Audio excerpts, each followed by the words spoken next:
Okay, a very blessed evening to each and every one of us. It's 7:45 in the evening at July 13 ngayon ng 2025. Ano po? Thank you, Jesus. Si Jesus ay napaka-faithful po sa atin. Hindi po nagbabago at hindi nagkukulang. Okay, so ang pag-aaralan po natin ngayon ay medyo ibang klase po siya. Okay, marami pong nagtatanong, bakit daw po ba ito? Ito, talagang lantaran ko na pong sasabihin po ito. Yung mga nagsasabi, ibig mong sabihin, ginanon ba naman ng kami? Yung mga paniwala kasi natin tungkol sa dispensation na ito, hindi raw dugo ni Kristo ang nagligtas doon sa mga tribulation saints. Aba, tignan po natin mabuti. Tignan po natin mabuti, masyasyak po kayo. Wala po akong sinabing hindi dugo ni Kristo ang nagligtas. Pero masyasyak po kayo kung ano yung nakalagay doon mamaya. Pero for the meantime, ang topic po natin ngayon, ang kaibahan ng pagkaligtas. Makinig po mabuti, importante po ito. Ang kaibahan ng pagkaligtas nating mga nasa church age kumpara doon sa mga maliligtas pa lang doon sa darating na tribulation, which talagang napakahirap po talaga. Kaya ang tawag sa kanila, mga mananagumpay ng kapighatian. Okay? O tribulation saints sa ibang salin, no? So, ano ang kaibahan ng kaligtasan natin mga nasa church age kumpara doon tungo doon sa mga maliligtas pa lang doon sa tribulation age? Well, sasabihin ko po totoo, we are saved purely by the blood of the Lamb, the Lord Jesus Christ Himself. Not sa works, not sa religion, not to anything. Ephesians, ulitin ko to, chapter 2. Ilang beses ko bang dapat ulitin to? Verses 8 to 10. Hindi sa mga gawa so that no one can boast. Mayabang ang tao eh. Mayabang ang tao. Oh, yun lang nakausap ko kamakailan eh. Nag-devotion ako, nag-Bible study ako. Aba, talaga lang ha. Oo, maaga pa akong gumigising para haharap ako kay Lord, kanya. Wow, ang galing naman po. Kanya, dapat lang, kanya. Hindi niya alam. Alam niya po ba? Hindi niya alam. Hindi niya alam, natatawa ako sa loob ko. Dahil wala naman tayong pwedeng ipagmalaki sa Diyos, ni Lord Jesus. Dahil, okay, alam niyo kung bakit po? Sapagkat parang basahan lang lahat ng pwede nating gawin yan. Pero ibig ba sabihin, walang reward yung mga devotion, Bible study? Depende po sa motibo mo. Ano bang motibo mo? Yung motibo mo kasi ang huhusgahan doon. Halimbawa, gumawa ka ng mabuti doon sa nakita mo doon sa lansangan. Nakita mo siya para siyang kawawa. Binigyan mo siya ng sapatos. Yung bagong sapatos ang binigay mo. Aba, baka may motibo ka. Tapos may mga nakapalibot na camera sa paligid mo. Ano ka? Ano ka? Yun ang kapaimbabawan, di ba? Yung ganon, walang reward yon. Pero, despite of that, naawa ka, binigyan mo ng pera para makaraos yung family ng tao. May reward po yun sa Bema Seat of Christ. Okay. So, ito po. Gusto ko pong bigyan kayo ng talata muna. Okay. Meron po tayong mag-separate na talata rito. Okay. Ito muna tayo sa pahayag. I'll be using itong aking Bible app na ito na Tagalog. Pahayag. Makinig po mabuti. Pahayag 20. Okay. Mga talatang 4 hanggang 6. Revelation chapter 20, 4-6. Okay. Let's read it. Mga ka-daily good vibes, no? At nakakita ako ng mga trono. At ang mga nakaupo doon ay binigyan ng karapatang humatol. Makinig po mabuti, importante po to. Nakita ko rin ang mga kaluluwa ng mga taong pinugutan. Ano? Nang alin? Mga taong alin? Pinugutan. Kaya yung mga nagsasabing parang iba rin yung doctrine ng binabanggit ko rito, may mga papugot-pugot daw. Ito binabasa niyo bang Bibles niyo? Actually, nung nasa Bible school ako, nakita ko to. Aminin ko po sa inyo na I was blown away. I was blown away by this. Dahil hindi mo ako madalas nagbubukas ng Book of Revelation during that time. I always get to the point sa mga doctrines, sa mga, major doctrine, salvation of course. Pero not dito sa, Revelation. Ito, nakita ko rin ang mga kaluluwa ng mga taong pinugutan dahil sa pagpapatotoo tungkol kay Jesus at sa pagpapahayag ng salita ng Diyos. Tuloy natin. Hindi sila sumamba sa halimaw ni sa larawan nito. So, ang konteksto po nito ay talaga pong mangyayari pa lang, futuristic, sa Great Tribulation. Oh. May halimaw na involved. Nandito yung Antichrist. O, ito na naman po tayo. Sino yung Antikristo? Hindi ko po alam. Bilang Kristiyano, we will never ever meet Him. Huwag niyo pong i-desire na i-meet ang Antichrist. But rather desire to meet Christ Himself. Jesus. Okay? Ayan may halimaw. Hindi sila sumamba sa halimaw, ni sa larawan niya. Ni tumanggap man ang tatak ng halimaw sa kanilang noo o sa kamay. Ito yung 666, di ba? Ano nangyari ngayon sa kanila? Sila ay nabuhay at nagharing kasama ni Kristo sa loob ng 1,000 taon. So, kumpirmado na po, kasama po natin sila. Okay, makinig po ang bote. Yung mga raptured saints, tayo po yun, nasa church age po tayo, nasa grace age tayo, i-rapture tayo, di ba? Pero, after the tribulation, bubuhayin po yung mga tribulation saints at magkakasama po tayo na kasama ni Jesus sa kanyang paghahari sa 1,000 year niya doon sa Jerusalem. Sa makatuwid, kasama sila sa second coming ni Jesus dito. Amen? Sama-sama tayo. Masaya, di ba? I like that. Ito ang unang pagbuhay sa mga patay. Yung pala yun. Ang iba pang mga patay ay hindi nabuhay hanggang, makinig po mabuti, ang iba pang mga patay ay hindi nabuhay hanggang hindi natatapos ang 1,000 taon. Meron pa pala, no? Ibig sabihin po nito, ito na po yung final judgment after ng 1,000 years. Ito na yung final judgment. Simula ng mga nategi noong unang panahon hanggang doon sa panahon na yaon, pagsasama-samahin. Kaya kung unbelievers lahat yan, itatapo na po sila sa gihina. Okay? Ako, mas maligaya po ako kapag naiintindihan niyo sinasabi ko. Okay? I am so happy. Lord, please direct me ako sa Panginoong Hesukristo. At alam ko naman, dahil sa kabutihan niya, importante po kasi ito no? O makinig po mabuti. Makinig po mabuti. Pinagpala at binukod para sa Diyos ang nakasama sa unang pagkabuhay ng mga patay. Ito yung pagkabuhay ng mga tribulation saints. Okay? Okay? Di ba? Unang pagkabuhay ng mga patay. Walang kapangyarihan sa kanila ang pangalawang kamatayan. Tignan nyo, wala nang impyerno. Sa halip, sila'y magiging mga pari ng Diyos at ni Kristo. Meron palang pari sa Bible. Tayo pala yun Di ba? Tayo yun. Sila'y magiging mga pari ng Diyos at ni Kristo at maghahari silang kasama niya sa loob ng 1,000 taon. Okay, so maliwanag po yan. If you really wish to hear it again, I suggest, yung video naman natin touchscreen na lang naman tayo, papindot-pindot na lang po tayo. Di, balik niyo po doon sa unang bahagi ng video kung hindi nyo naintindihan. Okay? At yung mga talata, binasa ko naman na. Siguro na-record naman na lahat doon ang dapat ma-record, no? At ito po yung unang talatang binanggit ko kasi ang sabi po rito, nakita niya sa trono yung mga nakaupo doon. Ito po yung mga elders, no? At yes, at ay binigyan ng karapatang humatol din. Nakita ko rin yung mga kaluluwa ng mga taong pinugutan. Importante po kasi itong term na pinugutan sapagkat tinitira tayo rito mga nagsasabi rin na namumugot, o pugutan na, may ginaganon parang kami. Parang as if a joke, as if it is a joke. No, it's not a joke. It's very important. It's very serious matter. Alam niyo, pag naiwan kayo tapos ganyan, anong gagawin niyo? Ngayon pa lang po, aral na. Nagbabasa-basa ba kayo? O yan, tanong ko. Sagot. Yes, palakpakan ng mga sarili. Jesus is so delighted, you know what? Yeah. Okay, ngayon, paano naman natin mapapatunayan ito na yan Ganyan lang Kung magbigay ako ng isang talata, marami to. Maraming talata binigay ko po sa inyo. Tungkol sa pugot-pugot na ito, sa tribulation, mga tribulation saints.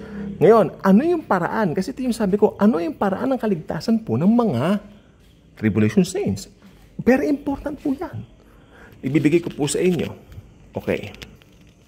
Okay, ang konteksto po nun ay si John the Revelator, no, yung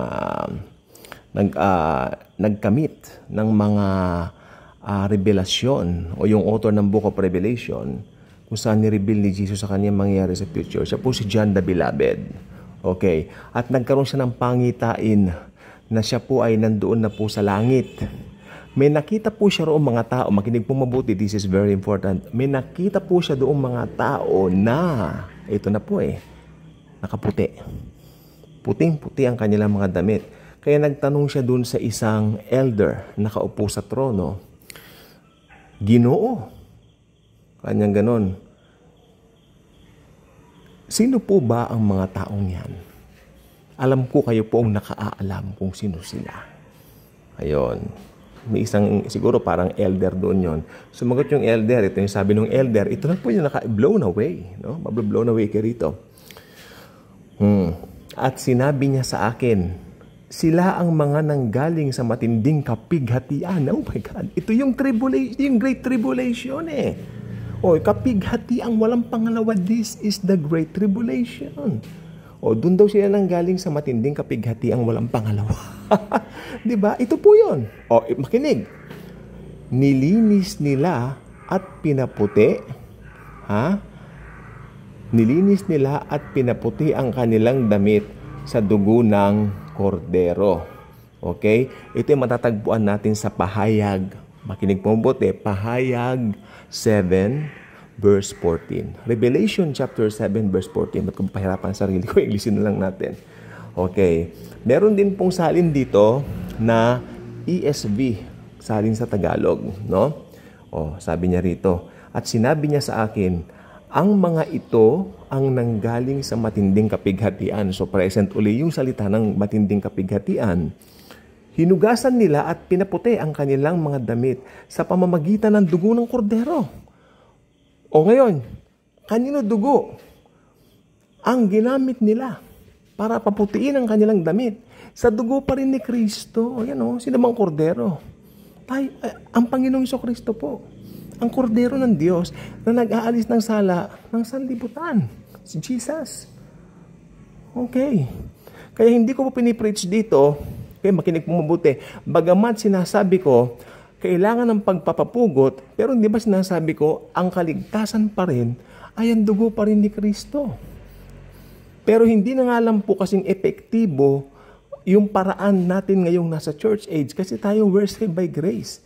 Kasi ito po mga tribulation saints, tandaan po ninyo, naiwan po sila. At doon sila nakakilala kay Kristo sa panahong yaon ng tribulation. Pero i-analyze natin mabuti. Tignan po natin mabuti I hope, tignan po natin to, itong isang salin ng ang Biblia, taong 1978. Tignan natin. At sinabi niya sa akin, ang mga ito'y ang mga taong nanggaling sa malaking kapighatian at nangaghugas ng kanilang mga damit at pinaputi sa dugo ng kordero. Sino ang naghugas ng kanilang mga damit? Sila mismo. Yon. Yung mga tribulation saints, hinugasan nila yung damit nila. Sila ang naghugas mismo ng damit nila, pero dugo pa rin ni Kristo ang naglinis. Kumbaga nilabahan nila, makinig po mabuti, importante po to, nilabahan nila yung kanilang mga damit using the blood of Jesus. Si Jesus ang Lamb of God. Yun pa rin ang ginamit nilang pampapuputi doon sa mga damit nila. Pero tignan niyo po yung action. Sila po ang naglaba ng damit nila. Sila po ang effort po nila yung pinaputi nila ito. Effort nila yung puti. Effort nila yung pinaputi nila ito. Sila po yung nag-effort. Kumbaga ikaw naglaba ka. Pero yung ginamit mong pang tubig, dugo ni Kristo.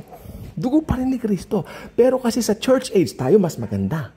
Alam niyo kung bakit mas maganda sa church age? Kasi, makinig po mabuti, si Jesus lahat ang gumawa. Dugo ni Jesus at siya rin po ang naglaba para sa atin.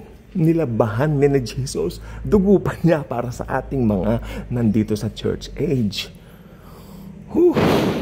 Kaya anytime mararapture tayo. Kaya yung mga maiiwan, makinig pong mabuti. Paano ang paraan ngayon ng kaligtasan during that time, great tribulation? Okay? Lalabahan nila yung kanilang damit.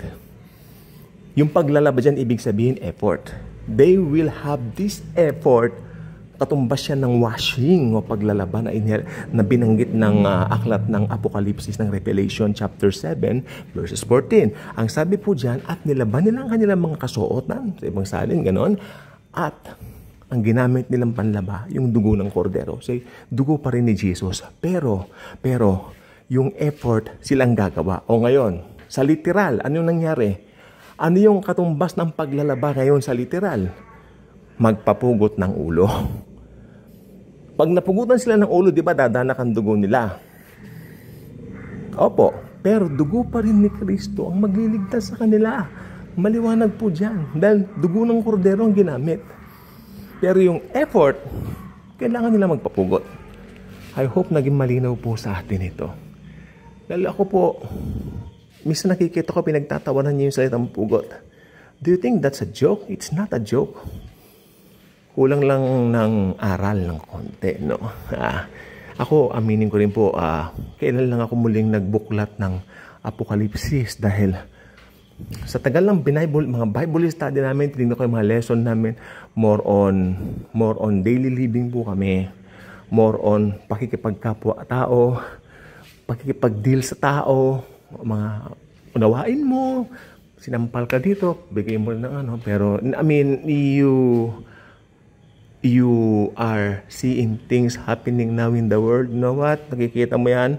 At ang Lord, talagang siya na nagsasabi, hey anak, aralin nyo ang Book of Revelation. Because this is very important. Ulitin ko. Marami nagtatanong Okay. Napakaganda pong maligtas sa church age.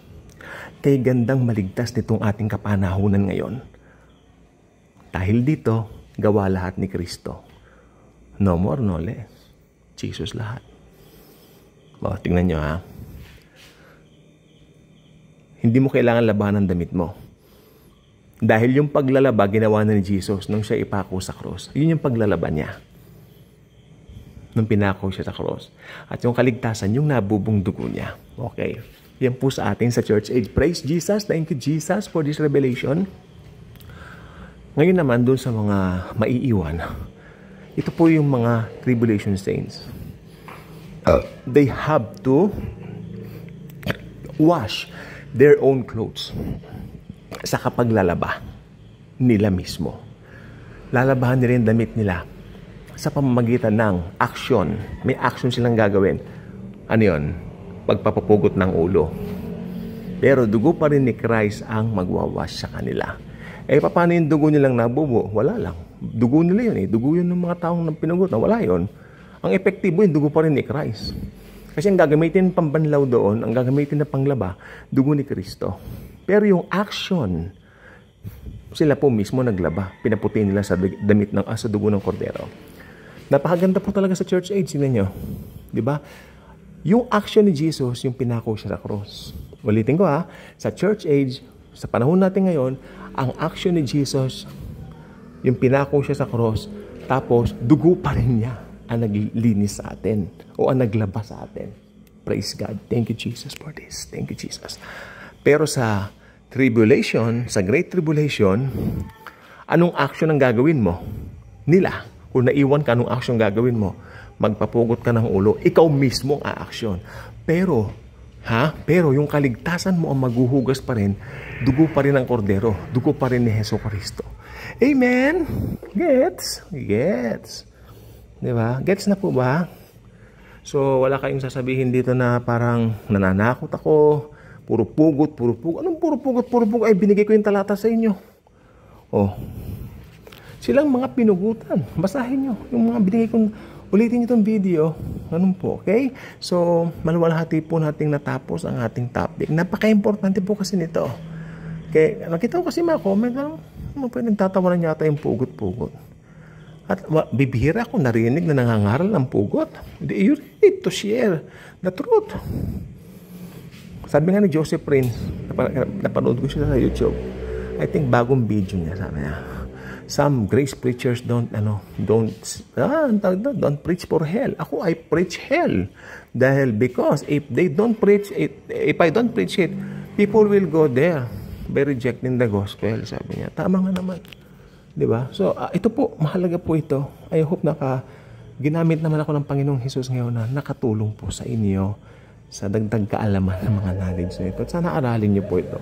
Kung bitin po kayo dito, ulit-ulitin niyo yung video. And I promise in the future, gagawa po ako ng mas marami pang detailed na revelasyon ng Panginoong Hesukristo sa atin para sa end times.